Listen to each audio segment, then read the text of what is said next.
కొద్దిసేపటి క్రితమే వస్తలేదు వాళ్ళు మహబూబ్ నగర్లో చికెన్ వేస్టేజ్కి సంబంధించిన టెండర్ల ప్రక్రియ కాసేపు క్రితం ముగిసింది. ప్రస్తుతం టెండర్ దక్కించుకున్న వ్యక్తి మన దగ్గర ఉన్నారు. టెండర్లో మీరు ఎంత దాఖలు చేసినారు, ఎన్నేళ్ళ సంవత్సరం ఉంటే మీకు ఈ అనుభవం ఉంది, అసలు ఈ వేస్టేజ్ తీసుకుపోయి ఏం చేస్తారు? సార్ నాకైతే అనుభవం ఫస్ట్ 2 సంవత్సరాల కింద నేను చేసిన దందా ఇది. 4 నెలలు చేసిన. 4 నెలలు చేసిన తర్వాత నా బండు బంద్ చేయించినారు. అప్పుడు మరీన్కి కంపెనీకి కొట్టిన, స్లిప్లు కూడా మున్సిపాలిటీకి ఇచ్చిన.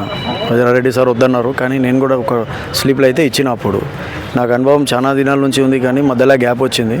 ఇప్పుడైతే ప్రస్తుతం రేపటి నుంచి మాకు సార్ ఆర్డర్ ఇచ్చాను, కొన్ని పైసలు కట్టిన, ఇంకా రేపు మిగిలిన పైసలు కట్టేస్తా. కట్టిన తర్వాత నాకు ప్రొసీడింగ్ ఇస్తామని చెప్పినారు సార్. టోటల్గా టౌన్ నుంచి ఎన్ని షాప్స్ నుండి ఇది కలెక్ట్ చేస్తున్నారు? కలెక్ట్ చేసిన దాన్ని ఏమైనా ప్రాసెస్ చేస్తారా, లేకపోతే డైరెక్ట్గా సప్లై చేస్తారా? సార్ ఇప్పుడు మనకైతే కంపెనీ నుంచి డైరెక్ట్ లింక్ ఉంది సార్. ఇంకొకటి షాప్లో టోటల్ మహబూబ్ నగర్లో షాప్ 102 షాప్స్ ఉన్నాయి. దీంట్లో 102 షాప్స్లో ఒక 40-45 షాప్స్ ఓన్లీ సండే మంగళవారమే తెరుస్తారు. మిగిలిన 60-65 షాప్స్లో దాంట్లో పెద్దవి ఉన్నాయి, మీడియం ఉన్నాయి, ఇంకా దానికన్నా చిన్నవి కూడా ఉన్నాయి. రెగ్యులర్ షాపులు నడుస్తాయి.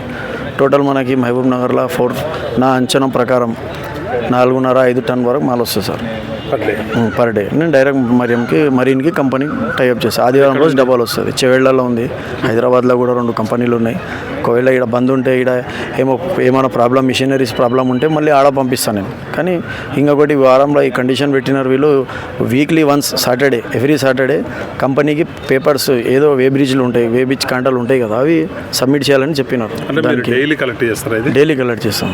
ఎన్ని వెహికల్స్ వాడుతున్నారు? ఇప్పుడు నా దగ్గర అయితే చాలా వెహికల్స్ ఉన్నాయి. అయితే ఇప్పుడు రేపటి నుంచి స్టార్ట్ చేయాలి నేను. ఇప్పటివరకు అయితే నేను చేయలే ఎన్ని దినాలు. ఒక 4 నెలల కింద మున్సిపాలిటీకి కమిషనర్ అది మన చెవేళ్ళకి వేసిన, కంటిన్యూ వేసిన. అప్పుడు టెండర్ క్యాన్సిల్ అయింది, కోర్టులో కూడా నేను వేసిన, నాకు అన్యాయం అయిండే. మళ్ళీ దాని తర్వాత నేను చాలా 2 సంవత్సరాల నుంచి పోరాడిన దీనికోసం. షాప్లలో కూడా లాభం రావాలని షాప్లలో కూడా చాలా లాభం కూడా చూపించిన. ఈ దాంట్లో కూడా నేను షాప్లలో పైసలు ఇస్తాను, కొన్ని పైసలు. లాస్ట్ టైం ఎంత ఇచ్చినా అన్ని గణం ఇవ్వలేను, కానీ దాంట్లో పైసలు కొన్ని అయినా నేను షాప్లలోకి మోసం చేయను.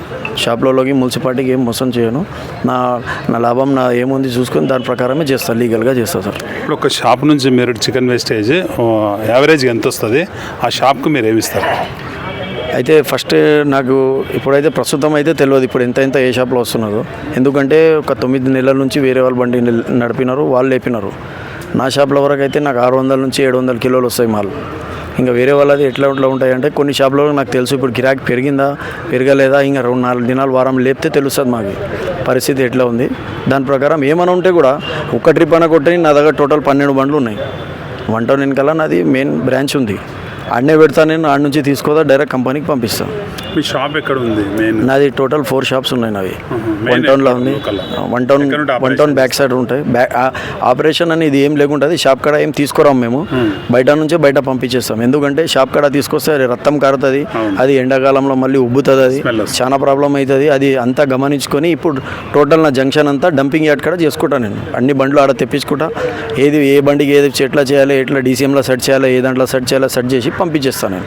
పొద్దుగల మనకు 5 గంటలు 6 గంటలకు డీసీ అంటారు, మన చిట్టి వచ్చేస్తే వేబ్రిడ్ కాంట, దాని నుంచి నేను ఇచ్చేస్తాను వాళ్ళకి, మున్సిపాలిటీకి సబ్మిట్ చేసేస్తాను.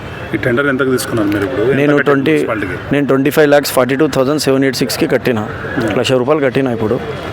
ఇప్పుడు ఇంకొకటి రేపు పొద్దుగాల 11 లక్షల చిల్లర కట్టమన్నారు, కట్టేస్తా సార్. కట్టి అంటే మామూలు చికెన్ వేస్టేజ్ అంటేనే అది ఏది మన చేపలకు వాడతారని ఒకటి ఉంది కదా, చెప్తారు సార్. అది చేపలకు వాడకూడదని మేము కేసు వేసినాం, పోరాడినాం. ఈ టెండర్ ఇది కానికే కారణమే అది. మన డిప్యూటీ మేయర్ సార్, మన మేయర్ మేడం వచ్చిన తర్వాత, ఎమ్మెల్యే సార్ వచ్చిన తర్వాత ఇది ఫస్ట్ టైం టెండర్ అవుతుంది. దీనికి నేను సక్సెస్ చేస్తాను. ఇంతకుముందు కూడా 63 lakhsకి పోయింది, 15 lakhsకి పోయింది నామినేట్గా. మళ్ళీ ఇంతకుముందు శ్రీనివాస్ గౌడ్ సార్ ఉన్నాడు పీరియడ్లో కూడా 6 లక్షలకు పోయినాయి. దాని తర్వాత ఎప్పుడు 6 లక్షల తర్వాత ఎప్పుడు కూడా ఎవరు కట్టలే టోటల్ పేమెంట్. మాల్ లేపుకున్నారు, అంతా లాస్ చేసినారు మున్సిపాలిటీకి. కానీ నేను మున్సిపాలిటీకి ఏ ప్రకారం లాస్ చేయను. నేనేమన్నా తప్పు చేసిన అంటే నా టెండర్ క్యాన్సిల్ చేయొచ్చు మున్సిపాలిటీ వాళ్ళు. మనకు అది తప్పు చేసేది ఏం లేదు, కంపెనీకి కొట్టాలి, మాల్ లేపాలి. అగ్రిమెంట్ పీరియడ్ 10 months ఉంది. ఇప్పుడు 10 months అగ్రిమెంట్ పీరియడ్ ఉంది. రేపటి నుంచి ఉంది 10 months. రేపు ఇంటిమేషన్ కూడా వేరే వాళ్ళకి, వేరే ఏమైనా వెహికల్స్ నడుస్తే కూడా ఇచ్చి మనకు ఒక వారం ఒక్క నెల వరకు బండి కూడా ఇస్తా అని చెప్పినారు మున్సిపాలిటీ ట్రాక్టర్.